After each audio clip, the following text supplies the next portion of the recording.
कुत्रा विकू नको, शेरड विकू नको, इथं ये की बाबा म्हणावं मग सांभाळायला, म्हणजे कळतं या. माझ्या जीवाला फास लावून शिना तिथं आयुष करत हिंडायला लागलाय रोज एक नवं गाव. आणि माझी गुरं विकू नको, सांभाळा ये घेतं आडवं एक ताट टाकायला नाही. लांब कशाला बाता हाणतोयस निसता होय, दुसऱ्याचा जीव खायला लागला या. बाता हाणायचं नसते ते लांब आपलं आहे ना, तर येऊन शिना बघायचं असतंय आपलं आपलं. कशाला लय बोलायचं मोठं. लेकरं एकतर ये ना ती त्याचं काळजी जाऊन बसलाय बाग कुठं जीवाची आयश करत. अजून लेकरं ये ना ते कुठं थांबले ती लेकरं माझी कुणास ठाऊक. काय झाले का गाडी पंक्चर झाली काय कळलं नाही ना. फोन केला तर फोन उचलला नाही का काय करा नाही. तुमच्या पायात आहो त्या लेकरांची सुद्धा अभ्या आहे. तिघासनी आम्हाला तुम्ही लोंबकळायला लावलंय. तिघासनी एवढं लक्षात ठेवा. काय तिघासनी आम्हाला लोंबकळायला लावलंय. तुम्ही नीट नाही त्यामुळं आमचं तिघांचं इतका हाल भयंकर लावले ना तुम्ही. लय बेकार लावले तर चीज पवळीवरनं वाट जाते. इथं यावं असं वाट इकडं महूदला जाणार आहे. असं मत नाही एक रस्ता आहे. आता कुठपर्यंत जाऊ लेकरं हुडकत. आता पोरं योगा आली यावा इकडं दिसते योगा आली. आता किती काळजी करायची.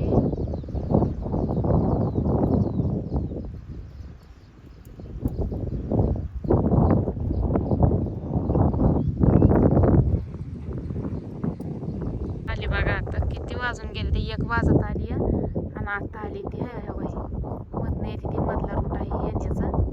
तमानं गाडी घेऊन येतोय दादू तिथनं. त्यांना माहित नाही मी इथं बसली की काय गाडी अजून उभा केली. काय झालंय गाडीचा घोटाळा केलाय का काय कोणास ठाऊक. थांबत थांबत यायला लागली ती. काय झालंय गाडीचं कोणास ठाऊक. बघू त्यांना आल्यावरच विचारू आपण. आली ती मी इथंच थांबली होती. इकडं बघावं जरा अर्धा तास.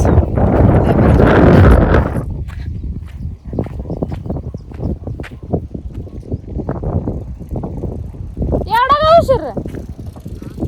का उशीर लागला. घोटाळा झाला गाडीचा. शाळेत फोन केला 1 वाजत आली. एवढा उशीर असतो काय. 12ला सुटली. अरे 1 तास तुम्हाला लागत नाहीत नाही यायला दादा. काय झालंय काय मग काय झालंय काय ना काय व्हायचं. मी एवढा उशीर कसा काय लागला. हळून आलो काळजी वाट बघते. आता या चल मग या चल आता या चल मग या चल. काळजी वाटायला लागली. तू कशाला आली म्हणजे 1 वाजत आली. शाळेत फोन केला सर म्हणलं शाळा सुटली का 12 वाजताच. 12:30 वाजलं तरी तुमचा पत्ता नाही. मग आता म्हणलं इथं घाटीवर बसू आपण. म्हणलं बघावं येते का नाही तर मग परत काय तर अजून एक वेळेस शाळेत फोन लावून शेना मग बघावं म्हणलं अजून काहीतरी करावं. असं यायचं म्हणल्यावर काळजी लागते का नाही दादू. एकतर बाप नाही घरी येत जावा लवकर शाळा सुटल्या. तुला बोलते मी. उशीर झाला कशा म्हणते. आता शाळा सुटलं का लगे इथे वंदे मातरम घेतलं. मग गाड्यानुसार पोरं सोडली. चला मग गाडीवर जाणार आहे. मग आलो आम्ही. याच्यावर काळजी लागते मला.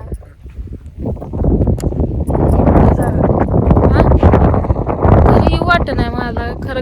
घराकडे तोंड सुद्धा की वाटत नाही. एवढं बेकार वाटतंय का नाही. काय बोलून उपयोग नाही. चला आता जाऊया घरी. तानेजली असलेली लेकरं पुन्हा तानात आली ती. चल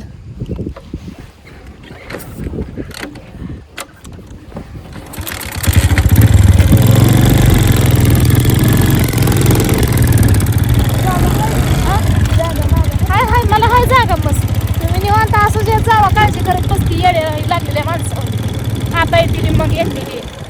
लवकर यायला काय होतं उशीर करताय. नंतर सकाळचं काय खाऊन पिऊन जात नाही. जाताय सकाळचं लवकर. शाळा सुटल्या येत जावं बघा. बघ सांगते तुम्हाला काय म्हणताय.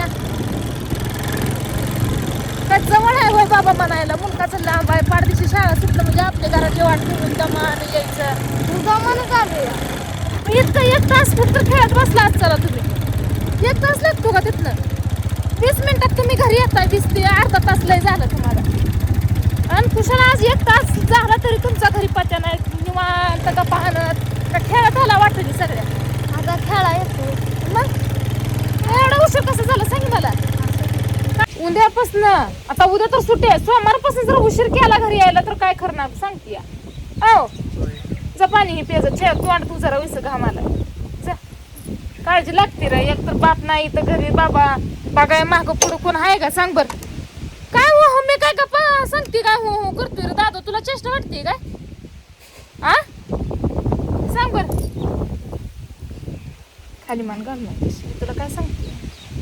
जा हात पाय तोंड तू पाणी पिऊनशी ना काहीतरी ह्या खाऊनशी ना. कवा सकाळी गेलेला त्याला आण रे पाणी आणि त्याला तांब्या भरून शिना. लागली ती जेवायला, आता जेवण करून घ्या म्हणलं. म्हणजे गव्हाचं पीठ पण संपलंय, गहू पण घरातलं संपले, तर जाऊन गव्हाचं ठिक गावातनं घेऊन या म्हणलं. परत दळण काढून देते, दिवसाबरोबर दळून पण आणा गहू. परत सोमवारच्याला डब्याला ही लागतं या भाकरी कशा द्यायच्या डब्याला. कसं आहे लेकरासनी सवय आहे चपातीची, ही खात नाही ती भाकरी. एखाद्या टायमिंगला खाली तर परत वंकार कानकून करतो. म्हणून त्यांना म्हणलं आता हातपाय तोंड धुवून जेवण करून घ्या आणि गावातनं काय जे बाजार लागायचा आहे ते आणा. पैसे देते म्हणलं, परत त्या बाजारासाठी अजून टोमणं हाणाय न ग. माझ्या नावावर बाजार आणला, आणून शिना खाल्ला, मनाय नको कुणी आहे का नाही. कुणाच जरी उपकार कशाला, भला आपला नवरा असला तर त्यांचा उपकार नगत आपल्याला. कारण की ते इतकं बाद बोलायला लागलं, तितकं वाईट विचार करायला लागले तर ते ऐकूनच लय त्रास होतोय. त्यामुळं काय असेल ते स्वतंत्र आपलं आपलं बघायचं. आपली लेकरं आहे ती आपल्या लेकरांसाठी आपल्याला करावं लागणार आहे. त्यांना म्हणलं त्यांच्या नावावर अजिबात आणू नका, पैसे देते गव्हाचं ठिक आणि जे काय घरात लागणार आहे ते घेऊन या दोघं जण जाऊन शिना. ते आधीच म्हणते ती मला काय समजत नाही, मी कधी बाजार आणला नाही, मला रुपयाचा बाजार करता येत नाही. आजपर्यंत मी तिथपर्यंत गेलीच नाही, उतरलीच नाही, त्यामुळं मला कळलं नाही. मी ह्याच्या आधी सगळं हातात घेतलं असतं, बघितलं असतं तर मला सगळं समजलं असतं, सगळं आलं असतं. तिथपर्यंत मी गेली नाही का, तर काय गरज नव्हती. तुम्ही आणत होता, समजा बघत होता, मोरं करायची काहीच गरज नव्हती. मग कशाला माणूस जातंय बघतंय ही कसं आहे ती कसं आहे, कशाला बघतंय. मग परत असं येड्यात काढायचं, हिला काही येत नाही, कधी गावातनं बाजार आणला नाही, कधी स्वतंत्र जाऊन शिना कुठला निर्णय घेऊन शिना काही केलं नाही. मग हे असं असतं ना, आपण काय करत नाही का करत नाही तर पुढचा माणूस करतोय म्हणून आपण ग बसतो. पण तीच पुढं जाऊन शिना आपल्याला म्हणते ती हिला काय समजत नाही, येडे. पण येडं कोणच नसतं, काय येडं कोणच नसतं. प्रत्येकाला प्रत्येकाची जबाबदारी खरं उचलायला आली पाहिजे. आपण इसमून बसलं की कधी ना कधी आपल्या नरड्यावर हायच बघा ती. त्यामुळं कुणी असू द्या, कुणाच्या जीवावर राहणं काय खरं नाही. स्वतःचा नवरा असून जर असं बोलत असेल तर दुसऱ्याकडं काय अपेक्षा करायची आहे. दुसऱ्याकडं अपेक्षा करणं चुकीचं आहे. आपला स्वतःचा नवरा जर आपल्या संग नसलं ना, मग कोण नसतं या. किती प्रयत्न केला सांगण्याचा समजून, पण ऐकायचंच नाही. स्वतःचा अवताराचा काय ते अवतार झालाय, स्वतःचे कपडे, स्वतःचं काय ते सगळं म्हणजे बिघडलंय. पण कळ ना काय सुद्धा, काय पोटाला वेळेवर मिळत नसणार आहे, भरपूर असा त्रास होत असणार आहे. त्यामुळे तर एवढं नरड्याला येत आहे. पण म्हणू कसं घरी जाऊ कसं ही वाटत असेल ना, कारण की ईर्षीचला येतं, ईर्षीवानलं येतं. जर आता घरी गेलो तुला ही बायको म्हणायला जिरली का आली का हेच भ्या वाटत असेल, पण मी तशी म्हणणार नाही. काय तुमचं घर आहे, तुम्ही आता आला उद्या आला तुमचं आहे, माझं काय नाही. माझी फक्त 2 लेकरं आहे ती, बाकी इथं माझं काय सुद्धा नाही.